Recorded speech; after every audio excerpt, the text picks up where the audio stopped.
Bienvenue dans cette nouvelle édition d'Afrique aujourd'hui. Nous parlons des enjeux électoraux sur le continent et de la candidature controversée de l'ancien président sénégalais au poste des Nations Unies. Bienvenue dans cette nouvelle édition d'Afrique aujourd'hui. Une nouvelle entente matérielle, mais pour la paix mondiale, pour stopper les conflits. Congo-Brazzaville n'est pas exsangue, donc une forte abstention, après le 90%. Le peuple ne s'étant pas prononcé, mesure par défaut, le président sortant gagne encore. Mais toute chose a une signification. Et vaut mieux la fin d'une chose que son début. Si on savait, dans ces circonstances, il tombe là dans un piège d'une simple annulation de l'élection présidentielle. Les suffrages exprimés ne sont pas sur la balance. Je préfère une élection serrée, 52, 54, ou bien, comment on appelle, 51 d'un côté, 49 d'un autre côté. Voilà, que le match était serré. Mais un score caucasien à 94%, comment le répartir? Puisqu'il y a les fondamentaux venant de l'intérieur, l'administration du territoire, les élections municipales précédentes. Voilà, le pouvoir d'État est reparti, soit de changer la forme de république, une forme fédérale et démocratique, comme en Éthiopie, comme au Bénin, tout récemment, dans différentes élections présidentielles qui ont eu lieu en Afrique, d'aller vers une gestion, mais région par région, autour d'un pouvoir central. Ce serait mieux réparti que d'avoir la forme ancienne de l'homme-État, parti-État, qui aboutit sur des décisions strictes, une loi martiale qui est appliquée, des contrôles, un État policier, voilà, un cercle vicieux, le serpent qui se mord la queue. On aboutit à une surveillance de tout et en tout, le totus tous, cette notion, une seule personne à lui seul accapare tous les pouvoirs. Malheureusement, c'est la forme dans laquelle baigne et est encore enfermé le Congo-Brazzaville. Au cas où le candidat Destin Gavé aurait remporté les élections et que le ministre Mboulou, qui est habitué à couper Internet, a publié les résultats à 2 heures du matin, annoncerait le président Denis Sassou Nguesso comme étant victorieux. Quelle serait votre position à vous? Quelle serait votre attitude? C'est le moment où le masque tombe. Est-on face à une véritable élection ou à une simple mise en scène politique? Dans cet extrait exclusif, le débat s'enflamme. D'un côté, ceux qui dénoncent un système verrouillé et une machine à fraude déjà en marche. De l'autre, ceux qui refusent la politique de la chaise vide pour affronter le régime dans les urnes. Mur décoratif, résultats proclamés à 2 heures du matin, système de fraude, les révélations de Cédric Balou et Jean-Noël Mabiala sur les coulisses du scrutin congolais sont glaçantes. Le Parti congolais du travail. Originel, c'était le commandant Marian Gwabi. C'était un parti travailliste qui était là pour le progrès, socialisme bantou et scientifique, qui était là dans la lutte des classes, de la répartition des richesses, les contrats qui pouvaient être renégociés sans tirer un coup de feu. Aujourd'hui, nous avons les contrats pétroliers par extension de 20 ans et que le vainqueur était connu d'avance. Le score stalinien, c'est l'échec de l'administration du territoire. J'ai évoqué cette question en 2022. C'était avec vous. L'autre invité, c'était Albert Lombo, membre de la rédaction. Et qu'on aboutirait forcément à cette forme-là de l'homme-État, parti-État. Voilà, ça c'est du moboutisme. Hein, il fallait céder une partie de son pouvoir. Et Léon Kengo Andondo, de pouvoir une partie nationale, une partie, est-ce qu'il faut des sénateurs, est-ce qu'il faut des élus de la nation, est-ce qu'il faut un premier ministre, en la personne du Sphinx, Étienne Tshisekedi, pour une fois, de répartir le pouvoir d'État, voilà, de l'homme-État, parti-État. Malheureusement, les mots me manquent. Ça n'aboutit pas. On revient dans du Nicolae Ceausescu, le Noël 1989. Ceausescu est en haute trahison, tentative d'exfiltration. Ceausescu et son épouse sont rattrapés et abattus le Noël 1989. Et dans le même élan, l'éclatement des républiques socialistes et soviétiques, URSS. En 2016, il y avait plusieurs candidats. Il n'y avait pas de candidature unique. Au niveau des suffrages exprimés, il fallait répartir.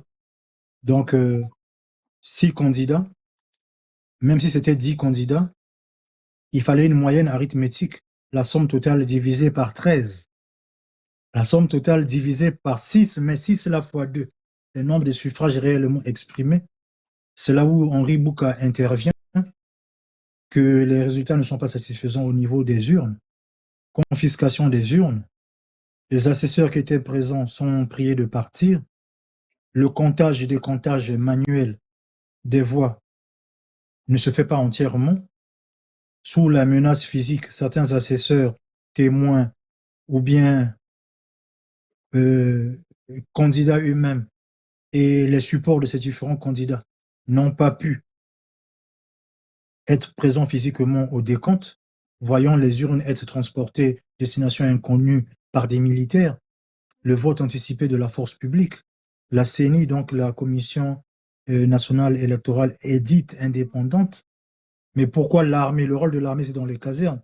Le vote anticipé de l'armée, vous repartez dans vos casernes et vous faites un travail périmétrique de protection du territoire au niveau des frontières. Au niveau de sécurité intérieure, le citoyen lambda qui n'est pas concerné par la politique ne doit pas souffrir. S'il y a coup de feu, s'il y a couvre-feu, on établit un couvre-feu. Mais je ne pense pas établir un couvre-feu en pleine élection présidentielle. Donc de laisser la libre circulation, surtout qu'il y avait eu un référendum à la veille, donc l'année d'avant, qui s'est très mal terminé, pour un oui ou bien pour un non, sur une forme de gouvernance, sur une forme de conduite de l'État de la nation. Il y a eu mort d'hommes. Et le fait qu'il y ait plusieurs candidats, par le décompte, par l'initiative aussi de Charles Zachary Boaou, qui avait demandé des assesseurs présents et de faire un recompte, décompte des voix, des suffrages exprimés, les fiches jaunes, les procès-verbaux, les comptes rendus finaux, qui ont empêché Henri Bouka et son cercle dans une certaine tricherie. Et bien que le ministre de l'Intérieur, Raymond Zéphirin Boulou, vienne proclamer des vrais faux résultats à minuit, à 3 heures du matin, annonçant la victoire d'un candidat. Lorsqu'on recompte, ça fait 116%, supérieur à 100%. Tout le monde sait que c'est faux. L'armée est déployée, c'est des checkpoints, c'est la loi martiale qui est appliquée, il y a des coups de feu, il y a mort d'hommes, il y a des candidats qui étaient encore candidats qui ont eu reçu des menaces. Il y a le recours au niveau de la Cour suprême en présentant les vrais procès-verbaux, qui a la possibilité, selon la loi, de faire un décompte et qui n'ont pas été mis en application en 2016, l'arrestation de 2 anciens candidats, et 2021, la mort d'un candidat avant, pendant, jusqu'à la fin de la proclamation des résultats finaux, ce qui entraînerait ipso facto, du fait même, l'annulation de toute l'élection. 2026, on a un score qui est trop grand, une abstention qui est trop grande. Constitutionnellement, nous allons vers l'annulation de toute l'élection présidentielle. L'homme-État, le parti-État, donc il tient les organes du pouvoir, les principes fondamentaux de la sécurité, donc sécurité d'une république, d'une nation, l'énergie, la défense nationale, le ministère de l'Intérieur, le ministère des Affaires étrangères et le palmier. Le palmier, c'est-à-dire être capable de se répartir, de se déployer sur l'ensemble du territoire national s'il considère une menace. La technique du palmier au niveau des frontières, la technique du palmier au niveau d'un bataillon d'infanterie robotisé, un bataillon d'intervention rapide. S'il sait qu'à tel endroit, c'est pas lui qui a gagné, il envoie casser, brûler les urnes, ceux qui se feront prendre, soit ils sont tapés, garde à vue, au mieux, parce que nous ne sommes pas pour la violence, et au pire, certains peuvent perdre leur vie, ce que je ne souhaite pas, pour la gestion de la cité. Personne, normalement, ne devrait perdre sa vie pour des questions politiques. Voilà. Et surtout que, voilà, on peut punir d'une certaine manière On n'arrache pas une vie humaine pour les histoires de la politique. C'est in regresso. C'est 43 ans en arrière. Et ce n'est pas, ça, c'est pas le commando Marien Gwabi. Marien Gwabi, il pouvait enfermer les gens, les bousculer un peu, mais n'allait pas jusqu'à tuer les gens gratuitement comme ça. J'ai honte personnellement. Ces vidéos sont vraies. Elles ont été faites au moment que l'Internet a été coupé.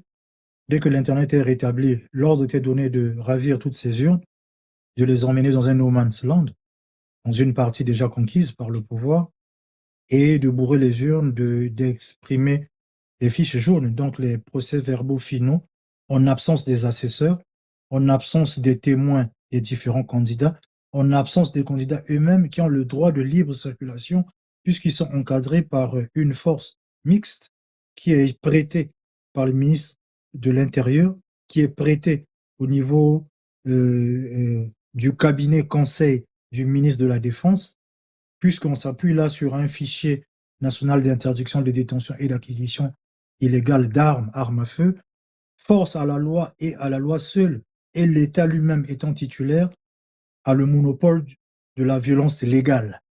Donc, au cours d'une élection présidentielle, pas de coup de feu sporadique, puisque l'État prétend faire une pacification, avoir le contrôle sur la circulation d'armes à feu, et que ce n'est pas la période ni de déployer des armes.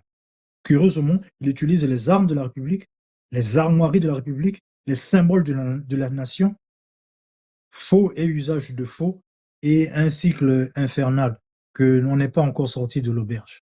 L'Union africaine a dit qu'elle ne participera pas, n'a pas voulu se représenter, et le sommet récent des chefs d'État de l'Union africaine, le candidat président sortant ne s'est pas rendu, bon, pour raison d'État, s'il envoie son ministre des Affaires étrangères, etc., pour faire la présence au poste, pour ne pas avoir un siège vacant. 39e sommet de l'Union africaine, une institution pour laquelle il a déjà dirigé, qu'il a été président en exercice, sous forme de plaque tournante. L'institution ne lui appartient pas. Mais qu'est-ce que le Congo contribue au sein d'une telle institution? Si au niveau africain, vous ne pouvez pas, au niveau européen, l'Union européenne hésite de déployer des observateurs. Lorsqu'on entend Congo, on pense à RDC, République démocratique du Congo, qui est beaucoup plus en vue sur la scène internationale, et que des secrétaires généraux des Nations Unies ont déjà été tués au Congo, en République démocratique du Congo, ex-Zaïre, et même des travailleurs humanitaires. Voilà, ça piétine sur la question des droits de l'homme. Dans cette nouvelle édition d'Afrique aujourd'hui, nous parlons des enjeux électoraux sur le continent et de la candidature controversée de l'ancien président sénégalais au poste des Nations Unies. Madagascar, des dignitaires de l'ancien régime interdits de quitter le territoire. Vous écoutez la radio de la communauté africaine. Merci à nos auditeurs. Abonnez-vous pour avoir l'info en temps réel. Autodidacte, il a été maire, il a été ingénieur conducteur de travaux, il a été Premier ministre, président de la République. Aujourd'hui, ancien président de la République. Il va crescendo puisque c'est un agenda. C'est quelque chose qui s'était préparé mais n'avait pas annoncé aussitôt, bien qu'il ne soit pas soutenu par son pays d'origine, son pays de naissance, le Sénégal. La coalition au pouvoir, donc Diomaye Bassirou, son excellence président Bassirou Diomaye Diakhar Faye et Ousmane Sonko, issus du PASTEF, ce mouvement qui a milité, voilà, pour plus de droits, pour un changement radical au Sénégal au niveau des institutions et dans une continuité du droit constitutionnel. Au moins que le Sénégal n'arrive pas à des coups d'État militaires. Félicitations. Mais de la part de Macky Sall, son propre pays, l'utilisation d'armes à feu, d'avoir tiré sur la foule, d'avoir piétiné, d'avoir marché sur le sang des Sénégalais avant de partir, et que le secret des négociations, la partie diplomatique qui n'est pas mise aux arrêts, on lui permet de sortir après prestation de serment de son excellence Bassirou Diomaye Diakhar Faye. On lui trace là un chemin vers l'aéroport, l'avion qui l'attend pour être exfiltré vers le Maroc, vers les États-Unis initialement et vers le Maroc, etc. On l'a fait fuir, on l'a laissé sortir, voilà, pour garder sa dignité d'ancien chef d'État, sinon que il y a des poursuites juridiques au niveau du Sénégal, soit qu'il soit traduit auprès des tribunaux internationaux pour la violence qui a été faite et des affaires de malversation financière. Malheureusement, les caisses de l'État sont vides et beaucoup La candidature est appuyée par le Burundi. Le président burundais, en même temps président en exercice de l'Union africaine, vient appuyer sa candidature. Il ne s'agit pas d'une candidature africaine et il a des concurrents, mais pas les moindres. Je vais quelques concurrents pour vous. Michelle Bachelet, elle est ancienne présidente du Chili. Elle est appuyée par 3 pays, Mexique, Brésil et Chili. On a Virginia Gamba. Virginia Gamba qui est appuyée par les Maldives. Elle représente là l'effort de l'océan Indien. Une partie de son combat milité pour les peuples Rohingyas et le Timor oriental, les questions de droit, de sécurité internationale, le Tibet, etc., le Cambodge. Voilà, des questions historiques aussi, les Khmers rouges, les différents génocides qui ont été commis. Rafael Mariano Rossi, appuyé par l'Argentine qui est un pilier économique de l'Amérique du Sud. Nous avons Rebecca Ginsman et Mayoufis, elle est appuyée par le Costa Rica sur certaines questions. Notamment, on a vu de quelle manière les États-Unis d'Amérique appuient difficilement sur l'Amérique latine et l'élan des peuples libres, comme une charte des peuples libres, qu'elle puisse aussi défendre ses droits au niveau onusien. Et nous avons Macky Sall, autodidacte. C'est la candidature, oui, mais la plus minime. Il s'en sort du point de vue international. Le curriculum vitae est bon. Il a pris des cours d'anglais, c'est bien, c'est à son honneur. Mais il n'est pas soutenu par son propre pays. Le Burundi, via l'Union africaine, essaie tant bien que mal d'appuyer sa candidature. Je ne connais pas le futur, je ne connais pas le lendemain. La candidature est bonne, elle a été reçue. Quels sont les arguments? Et ce qu'on comprend, c'est maintenant derrière les rideaux, le jeu des alliances. La candidature de Macky Sall, c'est l'Union européenne qui dirige l'Union et qui s'appuie sur le bloc européen pour centrer les intérêts européens en Afrique. Un New Deal, une forme de néocolonisation africaine, gaullienne, donc issue de Charles de Gaulle, la 5e République, actuellement en France, de s'appuyer sur des mécanismes européens, de reconquérir l'Afrique, et Macky Sall sera là le coursier, de distribuer le courrier lorsqu'il aura, voilà, c'est sa candidature reçue. Maintenant, le mode de scrutin, c'est 9 voix sur 15, plus un jury spécial issu du Conseil de sécurité des Nations Unies, plus une mention spéciale du secrétaire général sortant, Antonio Guterres. Donc, le jury ayant statué, ayant reçu 9 points sur 15, Antonio Guterres, secrétaire général sortant, peut dire que je ne vois pas telle personne à ce poste que de prendre l'un pour l'autre ou bien tirage au sort.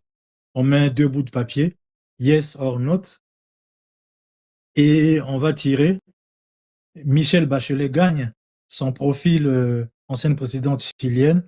On sait pourquoi on donne à Michelle Bachelet du point de vue des droits humains. Je pense qu'elle est beaucoup plus avancée. Macky Sall n'a pas demandé pardon à son propre pays. Les événements douloureux, les manifestations qui se sont terminées dans le sang. Au moment de sortir depuis l'étranger, mea culpa. Je demande pardon à mon propre pays, mais ma position de chef d'État, je n'ai pas à retenir les manifestations violentes. La police a fait usage de gaz lacrymogène pendant les manifestations, mais une rente viagère. Tout le monde qui a perdu un parent, la loi du talion, œil pour œil, dent pour dent.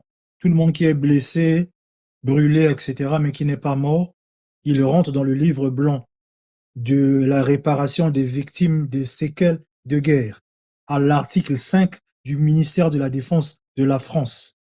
Et la France ancienne, la France du drapeau blanc. Donc les questions internationales demandent de demander pardon. Et quelqu'un qui ne demande pas pardon à son propre pays, il se voit déjà être onusien, ce sera pour massacrer les autres Africains qui ont déjà voilà, beaucoup de douleurs, des plaies ouvertes, le Sahara occidental, Front Polisario, République démocratique du Congo, des conflits, la frontière Cameroun-Nigeria, Bakashi, le Boko Haram, le Somalie, la Somalie, le Mogadiscio, etc.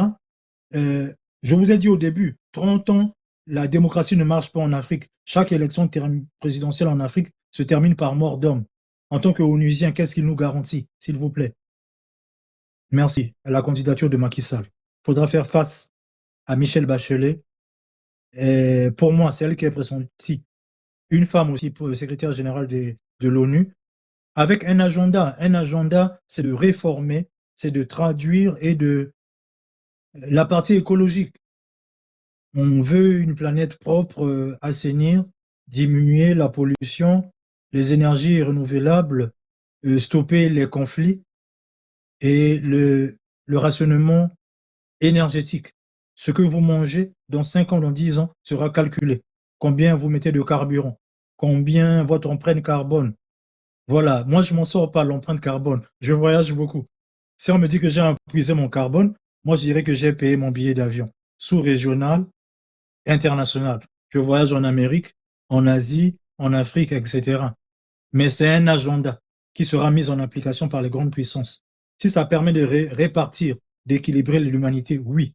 Si c'est pour aller reconquérir ce que la France a perdu en Afrique, le cas de l'AES, le cas de Madagascar, etc., ce sera de la violence pour la violence et le non-respect du livre 5 du ministère de la Défense de la France, traduit par le drapeau blanc, traduit par la réconciliation et la victimisation, réparation des séquelles de guerre.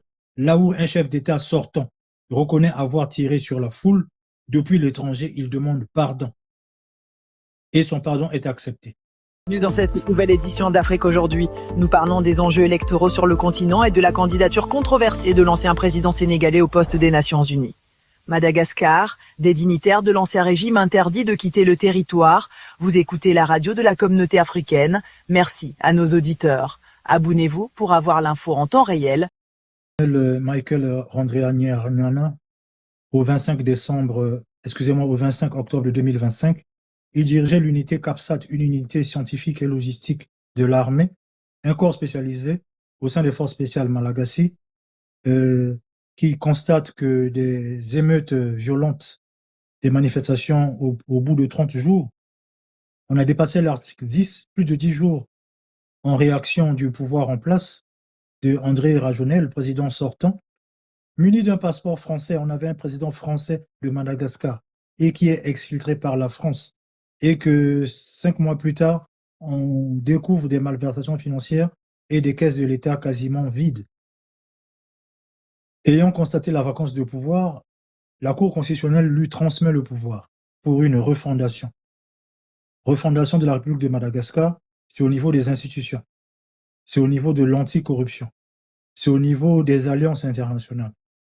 Étant passé par la Russie en visite officielle à Moscou, et dans les quelques 10 jours, est passé par la Norvège rapidement et reçu à l'Élysée, promptement atterri à l'Élysée et est reçu par le chef de la commission des affaires étrangères de la République française. Et il n'est pas reçu avec les honneurs. Il est déclaré comme président de transition. C'est pas les mêmes honneurs qui lui ont été donnés en Russie. C'est pas la même coopération. La Russie est venue en aide suite à des cataclysmes, c'est-à-dire des violents cyclones qui ont ravagé avec mort d'hommes, destruction des infrastructures de Toamasina, Tamatave, le port, etc., que très vite, un jeu d'alliance, un jeu structurant de relancer l'économie, de vaincre la corruption. Que propose la France? Un New Deal aussi, une nouvelle forme de partenariat, là où les 50 premières entreprises de Madagascar sont des entreprises françaises, en ayant gardé le monopole, en ayant exfiltré le président français de Madagascar, parce que justement il avait un passeport français. Un avion militaire se pose à Sainte-Marie sans autorisation, attente en bout de piste. Un hélicoptère léger ayant décollé de la zone cargo de Ivato International, Madagascar, la capitale, Antananarivo, vers Sainte-Marie, prenant un cargo militaire, ramenant sur l'île de la Réunion, qui est française, et de la Réunion, un jet privé exfiltré vers Dubaï. Et même pas dans les 50 jours, le président de la refondation se rend à Dubaï pour être auprès de Eric Prince, donc société militaire privée de Blackwaters, de le sécuriser lui, au moment qu'il n'a pas de suffrage. Il n'est pas légitime. On a fait ça par continuité. Et encore, le peuple Madagascar n'est pas allé à des assassinats politiques directs. Le peuple s'est soumis en partie pour une certaine continuité avec la génération Z. Mais en même temps, ils sont très regardants. On a un nouveau Premier ministre actuellement, regardant sur des questions de corruption. Et même le nouveau Premier ministre actuellement était dans le jeu de l'ancien pouvoir avec Mam Ravatoman, un milliardaire, homme d'affaires proche de l'ancien président, dans des montages fiscaux, dans des montages financiers, là où on ne s'en sort pas. Tout ce qu'il y a comme mine, énergie et ressources de Madagascar sont pillés continuellement pendant 90 ans non-stop. La refondation est limitée à 2 ans, cette forme de transition, avec élection présidentielle au dernier semestre l'an 2027, selon le calendrier de la SADC. La France veut sauvegarder ses intérêts. Orange Télécom, Société Générale, Logistique, l'Internet de l'aéroport Ivato, etc. Les grandes bases. Diego Suarez, donc une ville au nord de Madagascar, qui a une base de la marine française. Des questions politiques, par exemple les îles éparses, le déploiement des armes temporelles. Madagascar reste dans un engrenage difficile à contenir. Les 5 premiers mois sont déjà en échec. Changer le Premier ministre, mais qui est aussitôt contesté, main dans la main, avec l'ancien régime. La suite dans le prochain épisode. La coopération militaire russe revient avec des instructeurs militaires russes.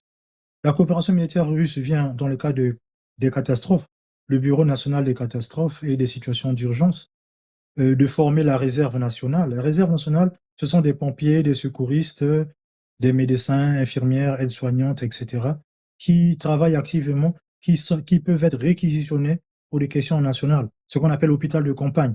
On s'installe là, on reste 30 jours. Personne ne rentre, personne ne sort.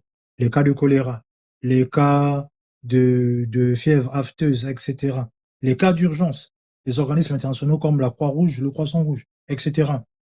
La coopération militaire turque, la coopération économique, le Japon reprend le port de Tamatave, Toa Masina, le plus grand port.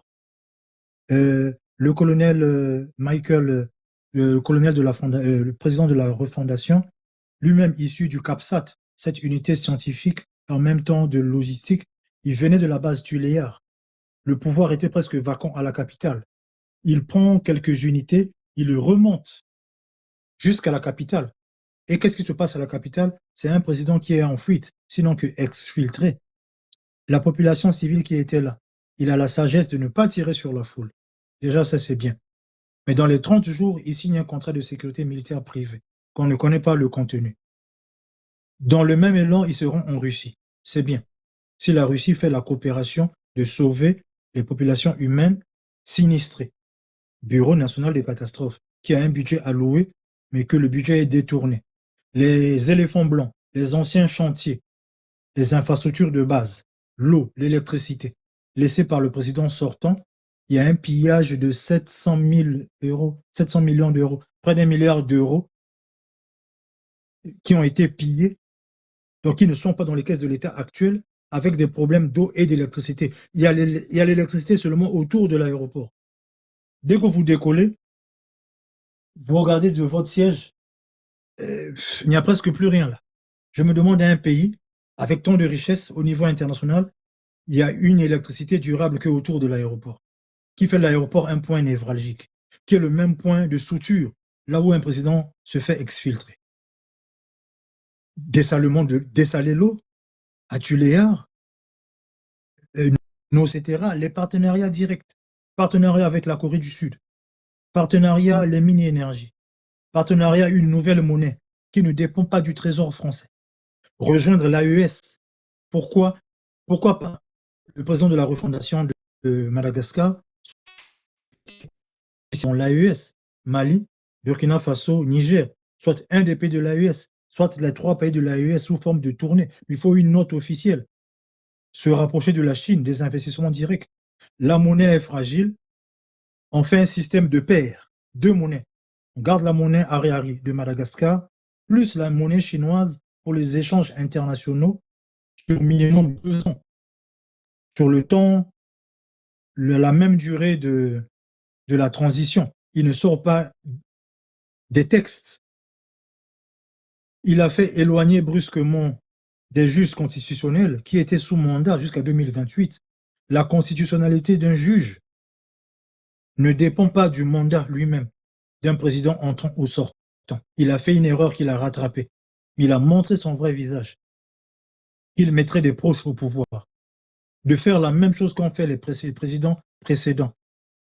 Madagascar, femmes battues, femmes désabusées, pillées. Il y a trop de richesses pour être pauvre à ce niveau. Soit une monnaie qui est basée sur ses propres richesses, mais pas la monnaie imprimée en France, à Chamalières et à Pessac, le cas du franc CFA. 1 euro pour 655 francs CFA, vous avez 1 euro pour 4900 ariari. Lorsque je suis à Madagascar, je vais acheter un bout de pain, j'ai une liasse de billets comme ça, à l'époque du Zimbabwe, à l'époque de l'ex-Zaïre. Voilà, la monnaie papier, qui ne remplit pas ces conditions dans le taux de change réel pour les services rendus. Quelle est votre capacité d'emprunt? Est-ce que la banque prête? Emprunte aux nationaux, emprunte à des étrangers? Est-ce qu'il y a le permis de travail, les permis d'exploitation, etc. Les fondamentaux, les besoins fondamentaux, la pyramide d'Abraham Maslow. Voilà. Excusez-moi, je suis en train de tanguer un peu parce que il y a trop de richesses pour être pauvre à ce niveau, mais je ne me décourage pas. Si ça va dans le bon sens, 2 années de refondation pourront donner l'élan pour les prochains candidats qui vont faire acte de candidature pour concourir à la fonction de président de la République de Madagascar. Et en espérant que nous soyons toujours les bienvenus en tant qu'Africains, en tant que Panafricains, en tant que citoyens du monde. Voilà, e-visa, visa électronique, nom, prénom, numéro de passeport. Vous mettez vos données et vous allez droit au but. Rendez-vous à l'aéroport, les données sont comparées dans la base de données. Voilà, on appose un visa. Bienvenue à Madagascar.